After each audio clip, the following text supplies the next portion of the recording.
राम कवन प्रभु पोछम तो है। हे प्रभु कृपा करके बताइए कि राम कौन है। प्रश्न क्या था कि राम कौन है, राम जी के चरित्र को सुनाइए। लेकिन याज्ञवल्क्य ऋषि श्रवण कराने लगे भूत भावन भोले बाबा का चरित्र, और इतना सुनाए इतना सुनाए इतना सुनाए कि विवाह भी करवा दिया, पुत्रोत्पत्ति भी करवा दी।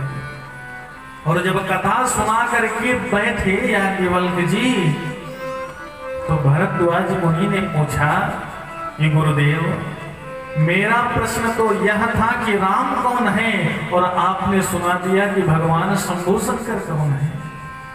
याज्ञवल्क्य जी ने बड़ी सुंदर बात कही कि हे ऋषिवर, अरे बिनु छल विश्वनाथ पद में हूँ, बिनु छल विश्वनाथ पद में हूँ, बिनु छल विश्वनाथ पद में हूँ, बिनु छल विश्वनाथ पद में हूँ।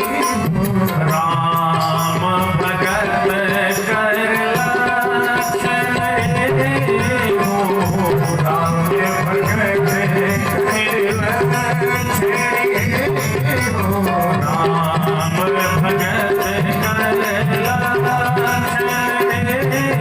हो, राम भगत कर लक्षण हो। बिनु छल विश्वनाथ पद में हूं। हे भरद्वाज मुनि, मैं ये कहना चाहता हूं कि जो छल को छोड़ करके भगवान भूत भावन विश्वनाथ के चरणों में मन को लगाएगा, वही भगवान राम का भक्त कहलाने का अधिकारी बन पाएगा। राम भगत कर लक्षण एहू, बिनु छल विश्वनाथ पद में हूं। जब भगवान गौरी शंकर के चरणार बिंद में छल रहित होकर के प्राणी अपने मन को लगाएगा, तभी भगवान श्री रामचंद्र जी की कथाओं में प्रवेश पाएगा। तो जब तक भूत भावन भोलेनाथ का चरित्र कवि न गान कर ले, तब तक कहां से उसे सिद्धि प्राप्त होगी, कहां से उसकी वाणी में मिठास आएगी, कहां से उसकी लेखनी में वह मधुरता आएगी। और यहाँ पर भी श्रीमद् भागवत महापुराण में चतुर्थ स्कंद में श्री शुकाचार्य जी महाराज राजर्षि परीक्षित जी को भगवान भूत भावन भोलेनाथ का सुंदर चरित्र सुना रहे हैं।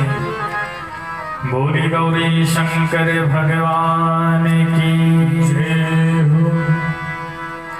तो परीक्षित जी ने प्रश्न किया कि गुरुदेव, भगवान भूत भावन भोलेनाथ को संतान की प्राप्ति क्यों नहीं हुई? तो लगे कथा सुनाने कि प्रजापति दक्ष का विवाह जब प्रसूति से हुआ, और एकाएक ब्रह्मा जी ने दक्ष को प्रजापति का पद दे दिया।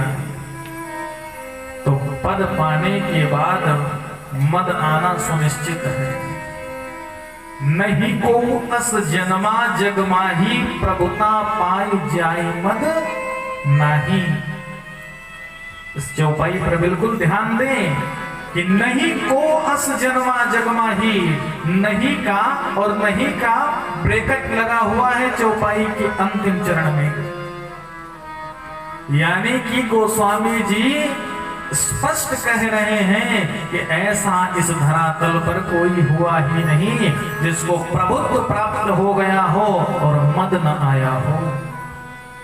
प्रभुता पाने के बाद मद आना सुनिश्चित है, भले ही वह मद अहंकार गुप्त ही क्यों ना हो। दक्ष को जो पद मिला तो अहंकार से भर गया। सभा बुलाई, ब्रह्मांड के सभी देवी देवताओं को बुलाया हुआ है। और दक्ष आज जब सभा में प्रवेश करता है तो सभा में आए हुए सभी देवी देवता ऋषि मुनि उठकर खड़े हो जाते हैं। दिव्य तेज से परिपूर्ण दक्ष जब सभा में प्रवेश करता है तो मानो सूर्य ही उपस्थित हो गए हैं। और अपने सिंहासन पर बैठने से पहले दृष्टि घुमा करके दक्ष ये देखता है कि मेरे सम्मान में खड़े कितने लोग हुए हैं और बैठे कितने हैं, क्योंकि अभिमानियों की ये पहचान है। ये नहीं देखेगा कि मेरा सम्मान कितने लोग कर रहे हैं, ये जरूर देख लेगा कि मेरा अपमान कितने लोग कर रहे हैं। सभा पूरी खड़ी हुई है सम्मान में, वो नहीं दिखाई पड़ रहा है दक्ष को। बैठे हैं केवल त्रिदेव, भगवान विष्णु, श्री ब्रह्मा जी और भगवान शंभु शंकर। तो ब्रह्मा जी को देख करके आज दक्ष इसलिए कुछ नहीं बोला कि ब्रह्मा जी मेरे पिता हैं, और पिता यदि मेरे आने पर बैठा रहे सम्मान में न खड़ा हो तो ये बात चलती है। और भगवान विष्णु को देखकर इसलिए शांत हो गया कि ये मेरे पिता के पिता हैं, इसलिए कोई बात नहीं। लेकिन ये शंकर किस प्रकार से बैठा रह गया, इसको तो मैंने अपनी कन्या सौंपी है, इसको तो जरूर खड़ा होना चाहिए था। और दक्ष क्रोध में भर के अपने आसन पर बैठने से पहले ही कहता है कि श्रूयतां ब्रह्मर्षयो मे सह देवा सहाग्नयः साधूनां ब्रुवतो वृत्तं नाज्ञानान् च मत्सरान्। श्रूयतां ब्रह्मर्षयो मे, मैं बोल रहा हूं सुनो। सहदेवा सहाग्नया, समस्त सभासदों मेरी बात को ध्यान से सुनिए। इस सभा में कोई ऐसा अशिष्ट व्यक्ति आकर के बैठ गया है जिसको सम्मान करने का ढंग भी नहीं पता। अब तो सभी सभासद एक दूसरे को देखने लगे कि भैया अशिष्ट कौन है यहाँ। दक्ष कहता इधर उधर क्या देख रहे हो, वो शंकर नहीं दिखाई पड़ रहा है जो मेरे आने पर उठ करके सम्मान में खड़ा भी नहीं हुआ। अरे इसकी बुद्धि ही भ्रष्ट हो गई है, दिन रात भूत प्रेतों के संग में रहते हुए अशिष्ट शब्दों का प्रयोग करने लगा। दक्ष नंदी स्वर उठकर खड़े हो गए कि अरे दक्ष थोड़ा संभाल कर बोलो, ये बहुत भावन भगवान भोलेनाथ हैं। लेकिन दक्ष तो आज साहस से परिपूर्ण है और भगवान शंभु शंकर को अपमानित करता चला जा रहा है। अरे ये भूत प्रेतों के संग में रहता हुआ, भभूति को पोते हुए, इसके पास शिष्टता नाम की तो चीज ही नहीं है। सारी सभा स्तब्ध है, सुन रही है।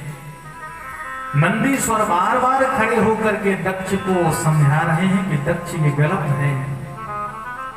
और प्यारे सज्जनों, दक्ष का साहस इतना बढ़ गया, इतना बढ़ गया कि दक्ष ने तो शाप ही दे दिया भगवान शंकर को कि आज के बाद किसी भी यज्ञ में इस शंकर को भाग न दिया जाए, स्थान न दिया जाए, इसके स्थान को, इसके भाग को छीन लिया जाए।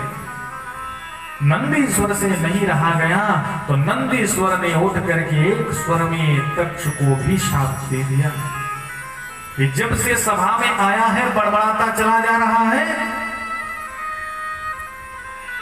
मेरा शाप है तुझको कि जिस मुख से तूने भगवान शंभु शंकर को अपमानित किया है, वह मुख ही तेरा कुछ समय बाद में नष्ट होने वाला है।